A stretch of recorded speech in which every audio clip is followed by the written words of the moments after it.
नोटबंदी के बारे में बहुत कुछ बोला और बहुत कुछ लिखा जा चुका है।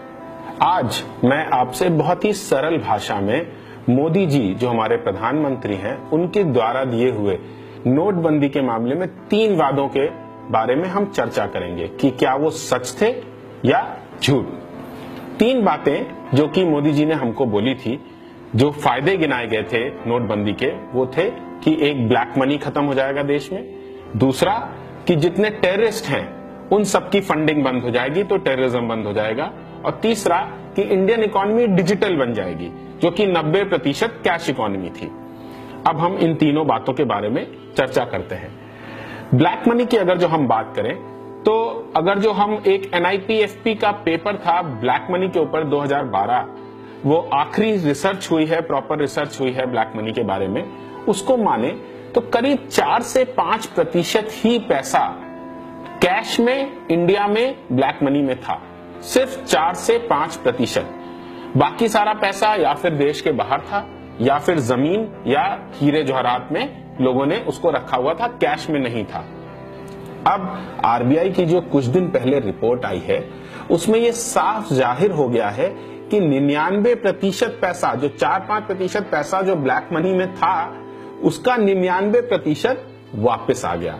तो इसका अगर जो हम मतलब देखें कि हमने अभी तक 0.05% पैसा ही हम इस पूरी एक्सरसाइज से अनकवर कर पाए।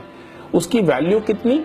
16,000 करोड़, मात्र 16,000 करोड़। अब इसको हम देखें, 16,000 करोड़ को थोड़ा पर्सपेक्टिव में देखें।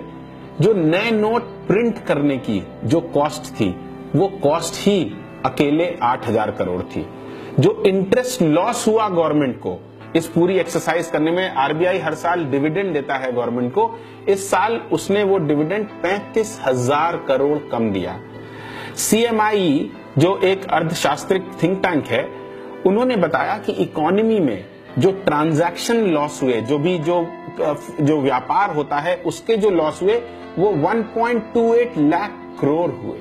माने अगर जो हम देखा जाए तो हमने 16,000 करोड़ रुपए निकाले और उसके बदले में हमने करीब 1,80,000 करोड़ खर्च कर दिए 16,000 करोड़ रुपए निकालने के चक्कर में। अब आप ही फैसला करें कि ये सक्सेस है या ये फेलियर है। और हाँ, ये याद रखें कि 99% अभी गिनती पूरी नहीं हुई है। अभी नेपाल में जो पैसे जमा हुए हैं और जो पैसे कोऑपरेटिव बैंक में जमा हुए हैं वो अभी भी गिने जा रहे हैं 10 महीने बाद भी। तो ये बिल्कुल हो सकता है कि 16,000 करोड़ घट के और भी कम हो जाए, हो सकता है 0 हो जाए। तो मैं तो ये बोलूंगा कि ये स्कीम ब्लैक मनी को अनर्थ करने की नहीं थी, ये स्कीम थी ब्लैक मनी को व्हाइट मनी में कन्वर्ट करने की, क्योंकि अब 4-5% जो कि ब्लैक मनी था, अब वो सारा ब्लैक से व्हाइट हो चुका है। ये तो हो गई पहली प्रॉमिस। दूसरी प्रॉमिस देखी जाए तो हमें बोला था कि टेररिस्ट इससे बिल्कुल नेस्ते नाबूद हो जाएंगे, बिल्कुल खत्म हो जाएंगे, उनके पास पैसा नहीं रह जाएगा। बट 8 नवंबर को ये नोटबंदी हुई थी, 9 नवंबर को ही हवलदार सतनाम सिंह को कुपवाड़ा जिले में गोली मार दी गई। 16 नवंबर को बारामूला में एक पुलिस वाले को मार दिया गया। 19 नवंबर को उल्फा ने एक आर्मी कॉन्वॉय को उड़ा दिया और 22 नवंबर को ही उल्फा ने एक टेररिस्ट अटैक किया। इन सब जगह टेररिस्टों के पास पहले से ही नए नोट उनकी जेबों में बरामद हुए। 22 नवंबर को पाकिस्तानी टेररिस्ट और पाकिस्तानी आर्मी जो बॉर्डर एक्शन टीम है, उसने राष्ट्रीय राइफल्स को कुपवाड़ा डिस्ट्रिक्ट में अटैक किया। और 29 नवंबर को 7 हिंदुस्तानी सोल्जर्स शहीद हो गए, जिसमें 2 मेजर रैंक के भी ऑफिसर्स थे। मैं आपसे ये पूछना चाहता हूं, उसके बाद से 8 नवंबर के बाद से दर्जनों टेररिस्ट स्ट्राइक, हर हफ्ते 2-3 इंसिडेंट होते हैं। मुझे नहीं लगता, क्या आपको लगता है कि नोटबंदी की वजह से टेररिज्म में जरा सा भी कोई फर्क आया? लास्टली हम एक बात देखें तो उन्होंने बताया था कि इंडियन इकोनॉमी डिजिटल हो जाएगी। चलिए इसको भी देख लेते हैं।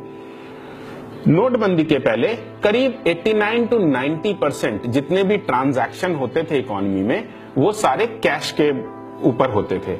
अभी जो RBI की भी लेटेस्ट रिपोर्ट आई है, उन्होंने बताया कि इतना सब होने के बाद पूरे नोट इधर अदला बदली, इतना नुकसान होने के बाद अल्टीमेटली क्या हुआ कि अभी भी 88 से 90% जो हमारे ट्रांजैक्शन है, जो पहले अगर जो 100 ट्रांजैक्शन होते थे जो कि कैश में होते थे, अभी भी उसमें से 90 ट्रांजैक्शन, 88 से 90 ट्रांजैक्शन अभी भी कैश में ही होते हैं। तो मैं बस आखिरी में एक सवाल पूछना चाहता हूं, इनफैक्ट 3 सवाल पूछना चाहता हूं।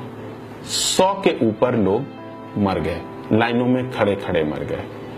अगर जो कई सारी रिपोर्टें अलग अलग मानी जाए, बैजनाथ जी जो बीएमएस के हैं, आरएसएस की संस्था है, वो बोलते हैं 20 लाख जॉब सिर्फ नवंबर दिसंबर में ही इनफॉर्मल सेक्टर में खत्म हो गई। सीएमआई बोलता है कि हर क्वार्टर में 15 लाख जॉब इस साल खत्म हुई है। इन सबको जोड़ा जाए तो करीब 50 लाख जॉब्स का नुकसान हुआ, 100 लोगों की जानें गई। मनमोहन सिंह जी ने बोला था जब डीमोनेटाइजेशन हुआ था कि जीडीपी 2% गिरेगी। इनफैक्ट जीडीपी 2% से भी ज्यादा गिर गई, 8% के लेवल से गिरकर अब 5 दिसंबर 7% पे आ चुकी है। तो मैं एक ख्याल मेरे दिमाग में आता है कि मोदी जी ने बोला था कि मुझे 50 दिन दो। अरे भाई, हमने आपको 10 महीने दे दिए। उन्होंने बोला था 50 दिन बाद मैं गलत निकलूं तो मुझे जला देना। मैं बस आपसे ये पूछता हूं, हमें किसी को जलाना नहीं है, बट क्या ऐसी बेवकूफी को माफ करना चाहिए? धन्यवाद।